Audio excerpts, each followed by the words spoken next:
people perceive the quality and the um, skill of a dentist on based on how their office looks and what car they drive and what suit they wear.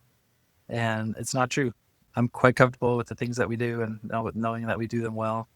I mean, I would refer my relatives to get treatment down here. So, yeah, but the perception is that the fancier your car that you drive and the fancier your office is, the higher quality work you do and the higher skill you have. And it's just not true. Welcome to the Comfort Dental Podcast. Get a peek behind the mask with real people and real conversations.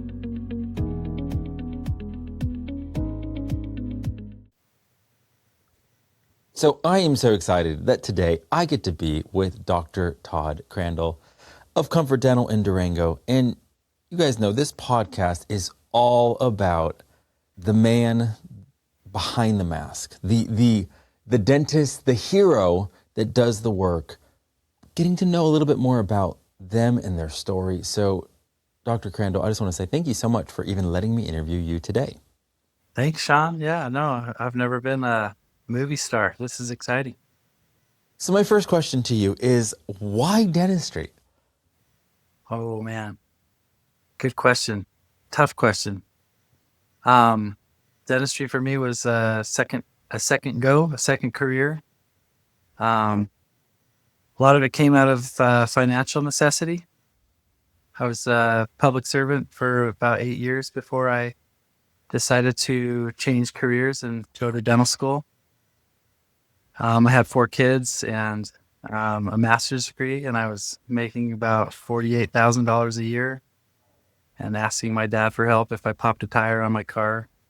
So that, and then some difficulties with a prior job, just kind of led me to really delve into changing careers at the age of 37. Wow. I'm just saying, even that story, normally it's like, well, I had a great experience with dentistry as a kid or, a good friend of a family was a dentist and they seem like a good person. So it's that like early decision. But to already have a master's means that you went through lots of school. And then to now all of a sudden know you're going to have to roll up your sleeves and go through dental school. Was that a little bit daunting? No, it was a nice break, honestly. I was a forensic DNA examiner, and my job was a lot of mundane. It was very robotic.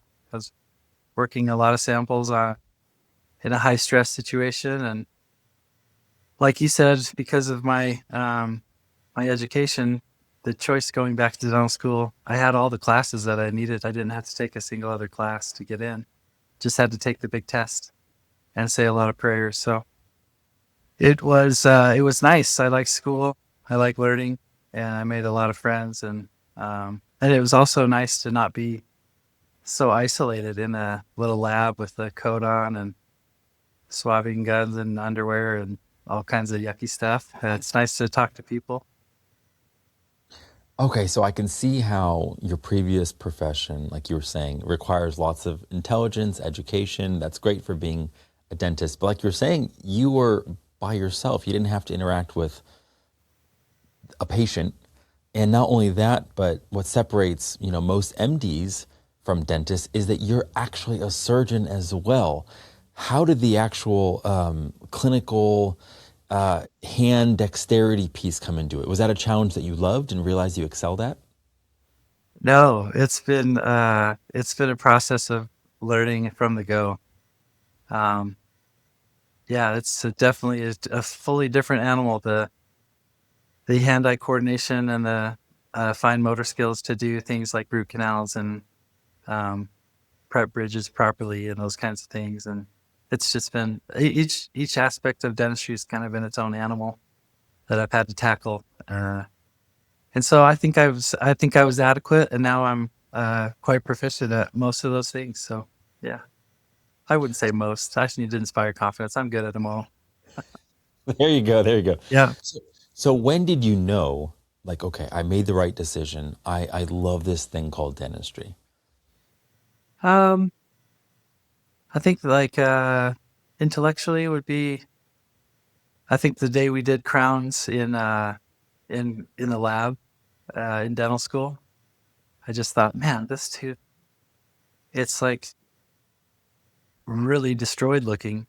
And then we cap it with a crown, and it's just like, this looks like a perfect tooth. It's like, and you can do that, you know, for anyone with a tooth that's compromised, you know, to a certain extent. And I thought, wow, this is really neat that you can take someone's broken smile and broken appearance and really make it look great. Okay, so I'm curious, like on the spectrum of like scientist to artist, where do you feel like you land on that spectrum? Yeah, way. I mean, there's moments where the science comes into it, where you learn a new principle or a new technique that'll help you get better results long term for people. But it's way more art, I think. In fact, we had one of our best friends in dental school. His mom was an artist, and I don't know if she taught him stuff, but his handiwork was amazing. So I think, yeah, more fine motor skills you've got, the more experience you've got doing uh, things in small spaces or on a small scale, it really helps. Okay, so once you become a dentist, is Comfort Dental like an immediate opportunity that you seize, or did you have a little bit longer of a journey before you found comfort? Yeah, good question. No, so in dental school, I had 5 kids, like I said, at age 37. So I knew I had to come out running. And one of my friends, the same friend that I was just discussing, he had already committed to Comfort Dental. And so he knew a lot about the company, and he knew a lot about their rate of success with dentists, you know, being able to make a good living and pay off their loans and all those things. And so um, I had researched into it about 2 years in, and came out swinging, and it's worked out pretty much since, not pretty much, it's worked out since day one. From everything I understand, I've been in dentistry for 15 years. It is a gift that you actually stumble upon this model as soon as you did, because the dream of you can be chairside and do great dentistry and make an impact on patients and, you know, love what you do and enjoy being part of a team. That's the dream that everyone buys, but few rarely get that. You know, oftentimes it's like, oh, is my schedule full? Oh no, do we have enough to pay the team this month? And just the administrative side of running a practice can really wear out and lead a dentist to burnout, where ultimately who suffers the most from that is the patient, because the patient then doesn't get the best care. So like props to you for finding that. What do you feel like is probably one of the things that you love most just about what you get to do every single day when you're Um, working? Clearly you're not working 7 days a week. right. That is the best thing about my job, is the fact that I'm in a unique situation with our partnership down here. I've got really three long distance partners. One that lives in Utah, and one that lives in New Mexico, and the other one lives. She's an associate that lives in Pagosa Springs, and so because of that, but mostly due to the Utah partner, when he comes out here, he works 66 hours that week that he's out here, and so the hours for us are very limited, um, which isn't the best model. So don't show this to everyone, but it's what it's meant for me is it's meant that I've been able to take a lot of time off when that partner is in town without affecting the practice, because there's 2 other docs that are here while he's here, and then when he's gone, I'm working my tail off to to make up for the difference of him not being there for that week. So it's done a lot for opening up my my fun plans. So tell me about your team. I don't know, like how would you describe the culture in your practice? Yeah, we're difficult to describe. We've got great people. I was lucky enough and blessed enough to after a couple of years of pleading, get two of my dental school friends to join me as partners. So we're got three equal partners that all graduated from CU Dental in 2016. And then we had a lady from Pagosa whose office, she was let go. This individual that had employed her before, um, he decided to go cash only and then couldn't support another dentist. So she asked for work, and she's worked out great. She works like a day and a half a week, and she's really experienced and good with patients. And so, yeah, we've got an ideal situation, in my opinion. We work out of 3 chairs at a time, and so it's the kind of situation that to me is right on that edge of tolerable, where you can still be a kind, warm-hearted person and talk to your patients and get the work done, and also get your notes written, and then scramble back for more. It's it's not like I've been in situations before where you kind of dreaded uh, going to work because you were trying to float the whole office by yourself and trying to work out of 5 chairs at a time or whatever, and it made it really challenging.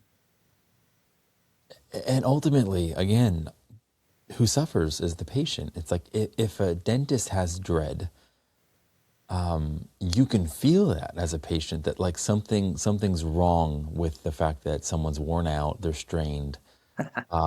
There's just not that joy, you know. But when you walk into a practice where it feels like people are functioning together as a team, I don't know. It's a much better feeling as a patient. So what would someone like a patient experience when they come to your practice?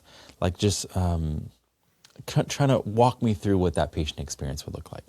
Yeah, good question. I think it varies with a lot of different places. That's what my patients tell me.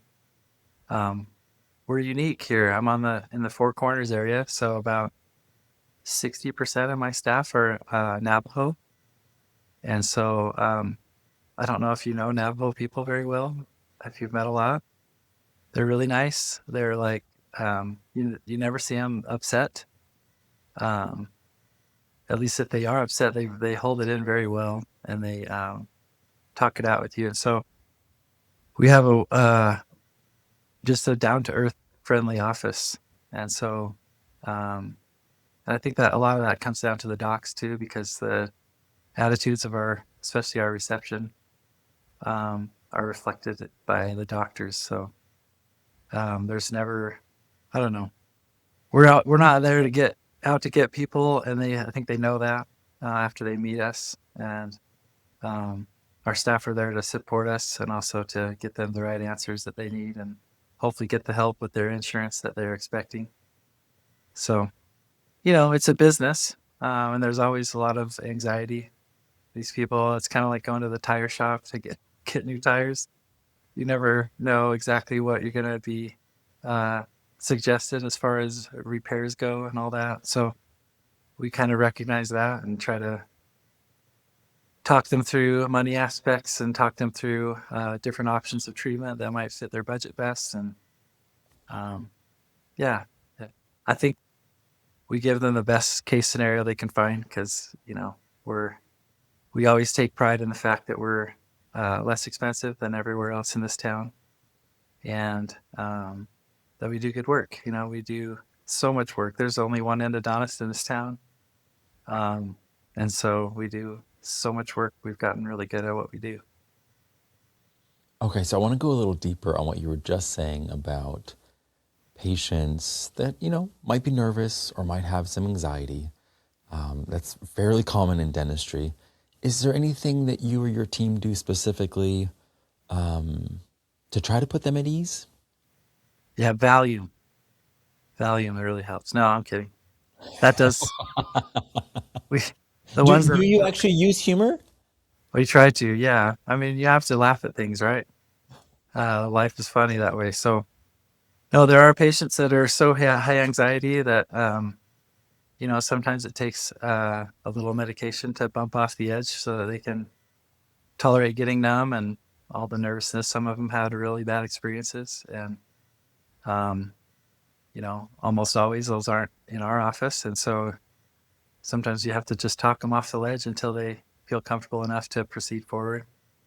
So I think I'm answering your question. I'm sorry if I'm not. No, no. So, what are some common reactions or feedback that you get from patients, particularly on the whole, like, is there anything that kind of shocks them about, like, either how affordable it is or the fact that you can see them not next month, but possibly today? Like, what are some common reactions that you get from patients throughout the week? Yeah, it's great. I mean, that's a huge bonus at Comfort Dental. We're open so many hours and have in our office we have enough doctors and fill that schedule enough that we can see people within a couple days, almost always, sometimes same day. So they love that because the other option in this town is like months down the road.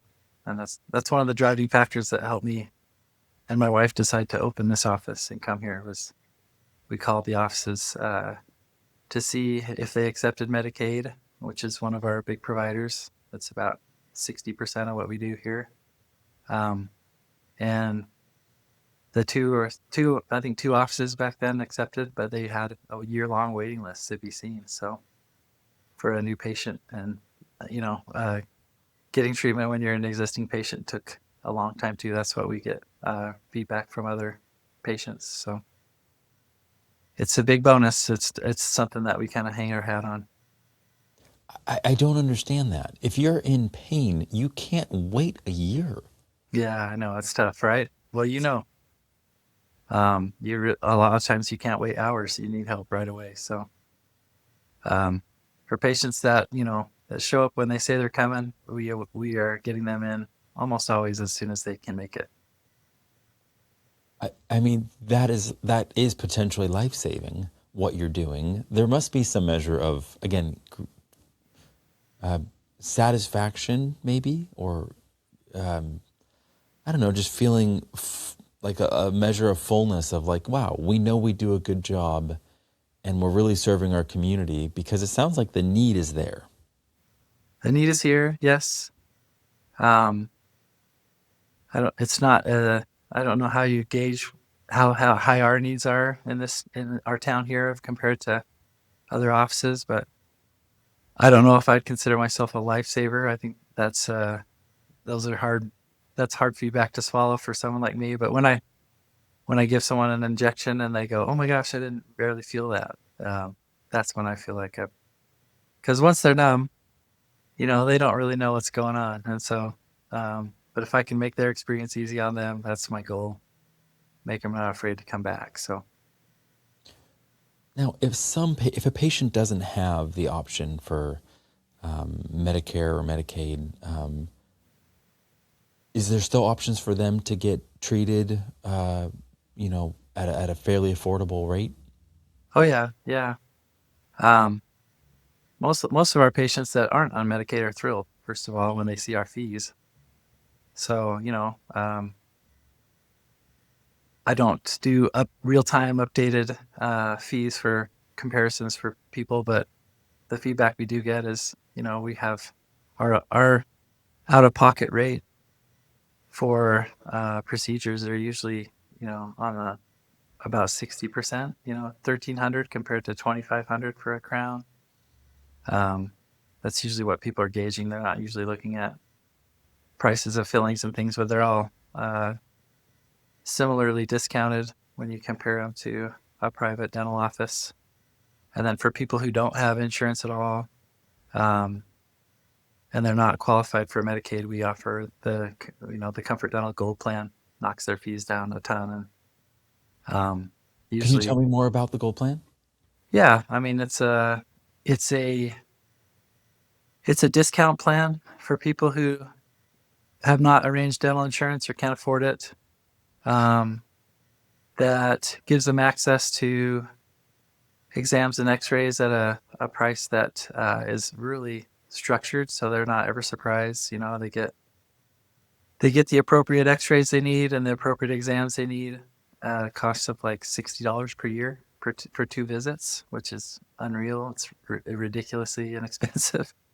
Um, and the sign up fee is also very low. It's like $12 a month for them to sign up for this, and then the cost of their treatment just is severely discounted for them. So, there's ways to get things done, and it's a way that is tolerable for the doctors and should make the patients really happy. And almost all of them that have ever been in a dental office or priced things out realize it immediately when they see the fees. And I don't think I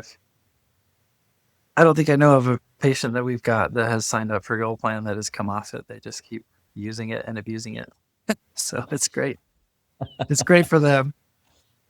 Yeah. I mean, there's got to be a good amount of them that, as you're explaining it, are probably kind of waiting for the whole like, what's the catch, doctor? There's got to be a catch, right? Yeah. I mean, I guess they would probably think that, but I think that's probably the most comforting thing for them. I think, well, put it this way, Shawn, most of the people that are coming in high anxiety, stressed about money, have a dental issue, most of them are worried that they're going to walk out paying $300 for x-rays that they didn't expect, paying, $150 for an exam. And so there's when they learn that being a part of that plan makes it so those things are structured where there's no fee for a cleaning. There's no fee for the exam other than the office visit. It makes it a lot easier for them to know what they're getting, which is a big deal. Oh yeah, oh yeah. Now, doctor, is there a patient story that sticks with you, either because the outcome was so positive, or even just their response to the outcome was maybe unexpected? Can you think of a story that when you drove home you were just like, I can't wait to tell my wife because this is why I do dentistry? Oh man. Um, well, it's hard to point to one. It's hard to point to one. That's probably the best part of my job is that, uh, we get people who have seen the gamut of dental care, and when they, there's the ones obviously the where they get their whole mouth fixed and looking great, and they're thrilled because it didn't cost them $40,000 to do it. Um, there's it runs the gamut. I'm using that word too much, but getting people out of pain, showing up when people don't expect you to be able to take care of them right away. I'm having a hard time really nailing down one because You there's, know what? I would say most dentists have a hard time thinking yeah, of the one story because it's kind of like, this is just kind of what I do. Like I don't even remember a week ago because A, yeah, I'm seeing so many patients, but B, there's such a consistency of outcome where it's not yeah. like one jumps off the page because it's almost so common, if that makes sense. Absolutely. Yeah. I can think of one that's been recent that's been really fun for me, and that's a lady who had, um, she had an acid reflux disease where she was vomiting probably 3 or 4 times a day, and it was eating the inside of her teeth to the point where they were really getting destroyed. And it was hard to see it because on an x-ray, they just looked like, thin enamel teeth. But if you looked at them um, from an occlusal angle, it was like, holy smokes, these teeth are really thinning bad and being destroyed. This poor lady, like almost exposed nerves. And, we went through a few iterations of talking about how to protect her teeth. And um, it was difficult for her. I think she had a consultation elsewhere and the prices were ridiculous. And I don't think we worked out a price schedule for her that was, on the lines of the gold plan. I think there was some concessions made, which but it turned out really good for her and really good for us. How often are you getting patients that are seeking second opinions? Pretty often, pretty often. And the fun part about being in Durango is that this place is really strange. Shawn, when I moved down here, people were like stopping me and my family in the grocery store and talking to me and smiling and saying super nice things about what a beautiful family we had and all this. And they were complete strangers. And so there's still shades of that, inklings of that, even after COVID, after people were, stuck for a while, antisocial. Um, but this community still talks to each other and they go through their little networks and everything. So much of everything that happens in Durango is word of mouth. And so, yeah, there's a lot of people who are open with their difficulties, and they end up getting on their chat rooms or wherever they go, and we end up seeing them, which is great. Um,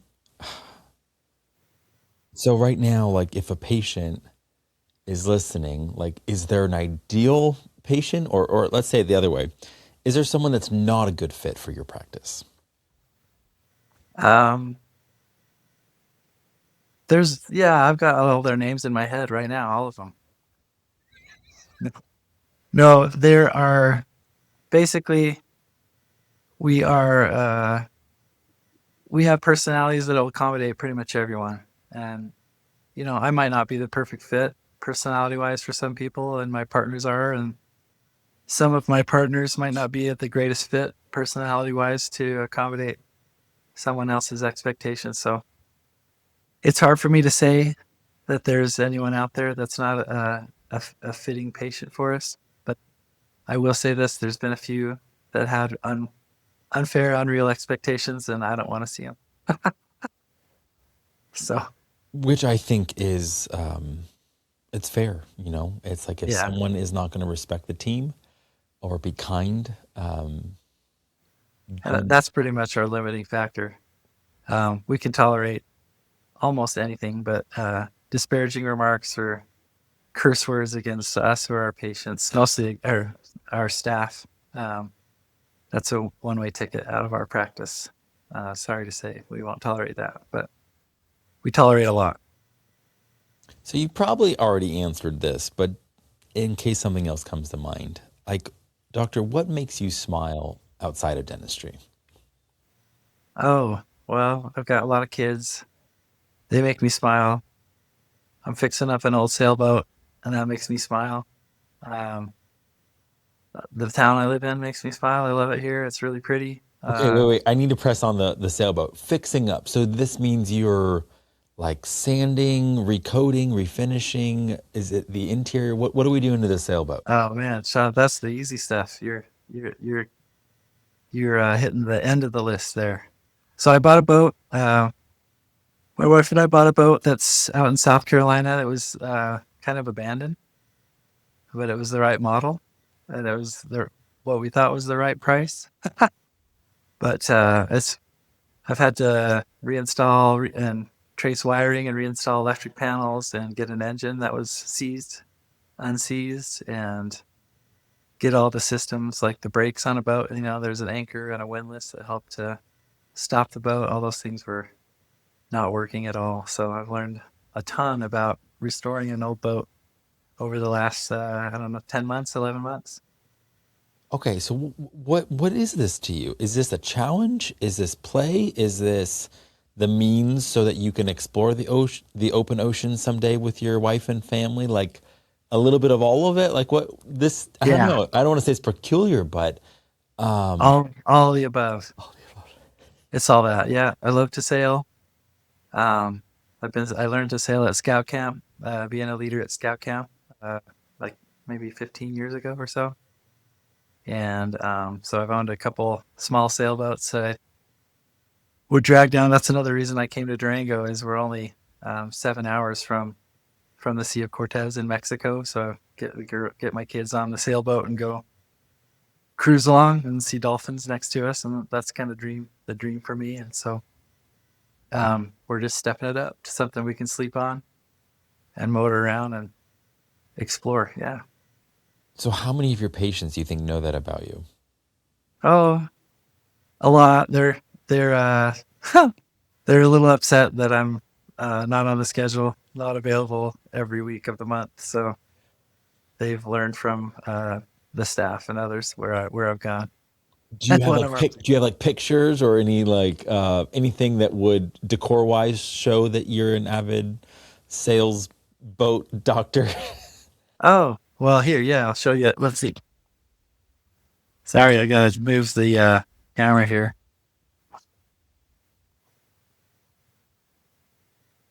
Yeah, and my pictures are all on my phone, Shawn, so I can't really help you out there. But there's my certificate, my license. Wow. I didn't even know you needed a license for that. Well, if you want to rent a boat, you do. Um, if you want to rent a boat without a skipper to help you out, you do. Now, is it chartering a certain vessel that is bigger than a certain amount, which is why you need a license? Like, is it something about the size of the vessel? Not so Like much. a No, canoe, I think though, you wouldn't need it to get in a canoe, right? no, not a canoe. This is for sailing. Okay, okay. So they're called what? I don't remember what they're called. It's like an international sailing certificate. So if you ever did want to charter a boat, and this is another reason why I got into it, is we took a family trip and rented a big sailing catamaran, a 45 footer in Croatia, and saw a lot of that coast, and it was so fun. And so that was one of the prompts to get my sailing certificates. It was my uh, my 50th birthday reward. My wife sent me out to Florida to get it done. So yeah, it's been fun. Okay, okay. So I'm starting to understand a little bit more about like what interests you and intrigues you, even probably like cognitively. So, what in dentistry or the future of where dentistry is going is something that's also caught your eye, maybe on the technology side, where you're like, man, I'm really excited because I love immersing myself in this direction of dentistry. Oh, sure. Well, so I opened this office back in 2018. And so when you're starting an office from scratch, you are, like you said, patients can feel your stress. And it was really stressful because you're not making any money for the first couple months. And it was challenging that way. And so I've been tight with the purse strings as far as, expanding our technology. And so, that's all with having three partners and having our practice be really successful in my eyes over the last 4 or 5 years. We've gotten a 3D scanner so we can help see canals and root canals.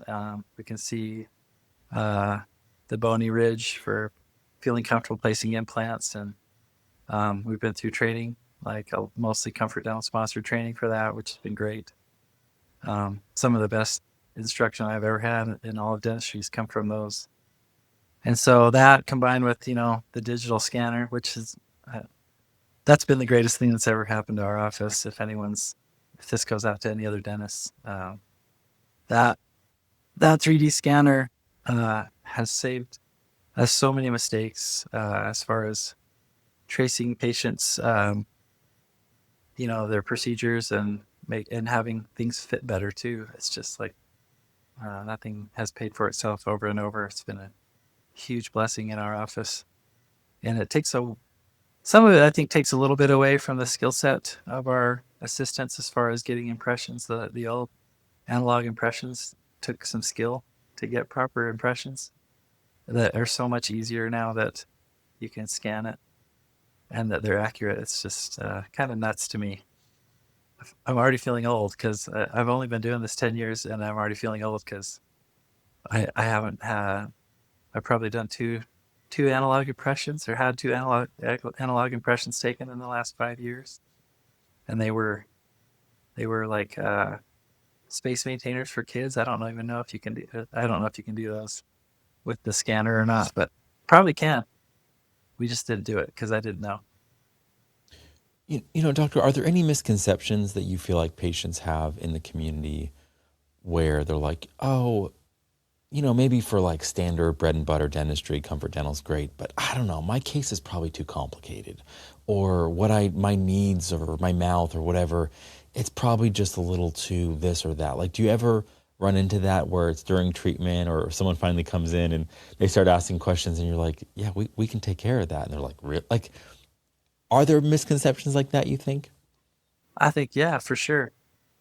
I think people perceive uh, the quality and the um, skill of a dentist based on how their office looks and what car they drive and what suit they wear. And it's not true. Um, there's definitely aspects to dentistry that are outside my wheelhouse of comfort. So I refer those, and those are typically, full mouth rehab cases with bone reduction and multiple implants. And um, those type of cases are ones I've learned about. Um, and, at some point may be interested in doing, but um, I'm I'm quite comfortable with the things that we do, and knowing that we do them well. I mean, I would refer my relatives to get treatment done here. So, uh, yeah, but the perception is that the fancier car that you drive and the fancier your office is, the higher quality work you do and the higher skill you have, and it's just not true. So, you know, that's the thing that you only learn by experience. I think it's just tough for people to perceive that could be the case. Why do these dentists have a lean and mean office if they do great dentistry? And that's you to learn that. You only learn that by experience. I don't think you don't learn that from being told it. You just have to experience it to really know.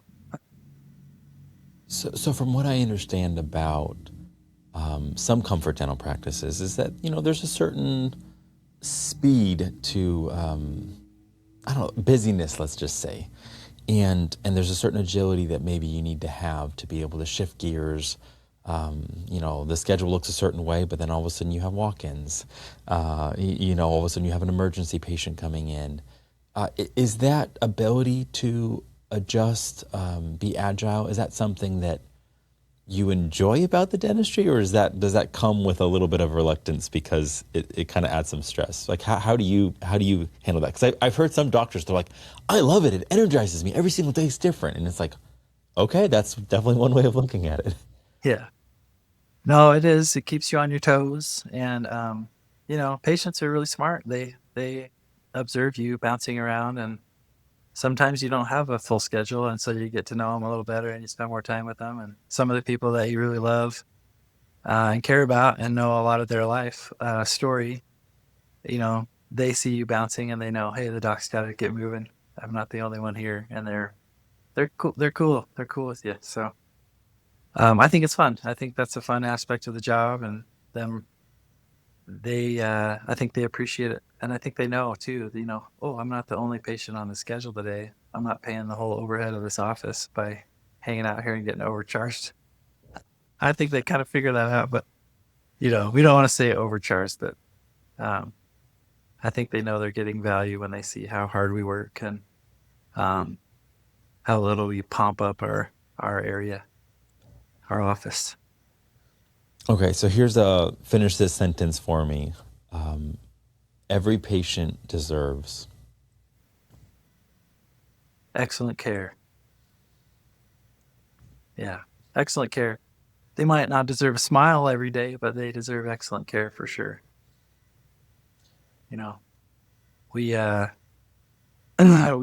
we love our patients and appreciate them, and sometimes they're tough to deal with, and so sometimes you're just all business, but they definitely deserve excellent care no matter what they bring. How do you explain treatment options like to patients who might feel overwhelmed by dental decisions? Um, I don't know if there's a way that I present them. I just tell them their options and lay out the price, or give them a very a good ballpark figure of what the options are, and try to get a read for the things that their body language, and the things that things that their body language tells me, and take all the stigma away from anything that they don't feel comfortable with, or wouldn't be in their range of financial decisions, and just make it easy for them to not feel judged or any lesser than for having a cheaper option that fits their budget. So yeah, I'm not sure if there's a fancy way of presenting things. I just try to take all that stress away from them by laying it out. Giving them a chance to spend what they want and get the product they want. Okay, so doctor, what do you wish patients understood about oral health? Uh, what's the term? It's like an old fashioned term, like a pound of, what is it? It's an ounce of prevention will save you a pound of grief or something like that. Yeah. Uh, Or a I would pound of say that cure, or a pound of cure. I something think like you're that. right. Yeah. Um, yeah, just get into a dental office. Get in there and find one that works for you. And dentists are good people. We're ethical. We've taken the oath, and we try to stick by it, and read some reviews with a critical eye, and get into any dental office, and then if they don't suit you, find the one that works for you. But dental care is really important. They're learning a lot about how it contributes to chronic inflammation and disease, um, and it's important. It's important to keep your mouth healthy, and it'll make the people that are up in your face talking to you happy too, that you have good oral health. So it's a big deal, and it's nice too. It's nice to have a good smile and to know that people are there to fix it when it gets busted. We live in a place where people break their teeth all the time on mountain bikes and skis, and Mm. so um, yeah, we're glad to help out. Um, so I was going to say, sorry, it totally just left me, and I'm like, no, this is, Come on, Shawn, you're not supposed to be the guy getting nervous I here. know, I know. Okay, no. How often do you see like patients that waited too long to come into the dentist? Oh, a lot, yeah, a lot, and it's a shame because they could have had a lot lighter procedures usually to get things back where they're comfortable and happy and feeling good. So it's a shame, and a lot of those people that we see, it's financial. I'd say it's about 50-50, financial versus bad experience. So some people just had such a bad experience as a kid, or a recent bad experience where they were worked on where they weren't numb all the way, and the doc just kept pushing, and it's like, Oh, oof. it's a huge no-no. So I try to figure out Yeah, that figure would out be where. a hard one to overcome, the Yeah, trauma of an actual time where you felt pain and yet it doesn't seem like, I don't know, the doctor noticed it or something like that. yeah. And I think those stories are often true and sometimes embellished, but they're real. I mean, if they're enough to drive you away from coming to the dentist, even through a toothache, um, you got to respect people's feelings, because that's no fun. Okay, so if there's a patient out there that's kind of been avoiding the dentist, because of either cost or fear, what would you want them to know about walking into your practice? Oh, I think just that they'll be confronted with someone that'll be honest with them and straightforward, and show them um, show them the part of the diagnosis and what we think they need, and then obviously prioritize everything that they feel is high importance to them. I think before anything. So I don't know how to summarize that. Basically, that they'll be treated honestly and listened to, and that our goal is to give them an experience that makes them feel comfortable and want to come back and stay on top of things. Okay, so because of your natural humility, you're going to struggle with this one. But what is the best compliment a patient's ever given you? Uh, let's see. Trying to think of things that are appropriate to say on a podcast. There's been some funny compliments. Really? There's been some Yeah, strange ones, huh? there have been. Yeah. Um, yeah. So, um, Hard to say. Hard to say what the highest one was. I've gotten some really nice cards from people. Okay, so let's just go strangest then. What's one of the strangest ones you've ever gotten? Oh, well, there's these two twins that come into my office. They're the sweetest girls. They've got orange hair. They're like really bubbly with these crazy personalities that talk like they're just very warm when they talk, and they just say the nicest things all the time, like you're my hero and you're the greatest, and other things that, like, yeah, I'm not going to repeat. They're funny. And my staff hears them and we crack up every time they come in because they are just really fun girls. Okay, so you're driving home after a day at the office. What gets you to say, like, man, that was just a great day? Hmm. I like resolving things, right? So we get confronted with all kinds of baffling things in dentistry. Um, we might have a cracked tooth that doesn't show that it's fractured for a period of months or even a year. And so, when we're able to help people figure out, because it's baffling, tooth pain is baffling, and things like that. I think probably, I've had people come in who had a crown re-cemented, and like their whole face blew up with pain because their occlusion was off, and they go away for like a year. I had a lady in that went away for a year and a half, and it's like that whole side of her face was achy, and she felt swollen and pain in her jaw and in her ear.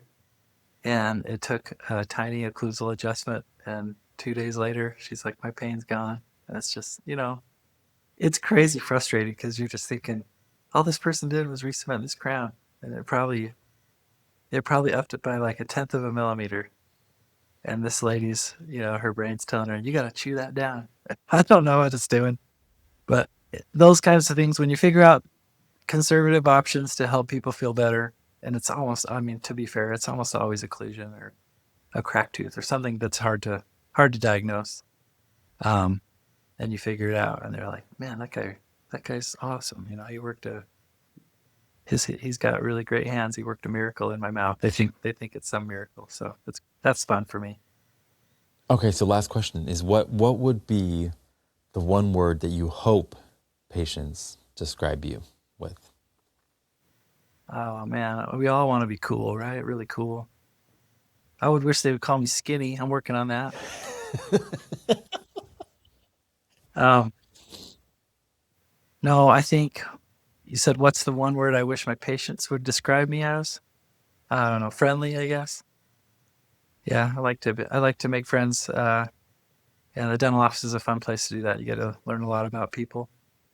Um, we also run a business, so there's that aspect that makes it um, a little bit of an adversarial environment when people come, because it's, if they're spending money on things that they may not want to spend money on or Yeah, whatever. maybe But they put it off. Maybe yeah, they're reluctant and they're kind of frustrated that they have to be here finally listening to the pain or their body or their spouse that's saying, you need to get this taken care of.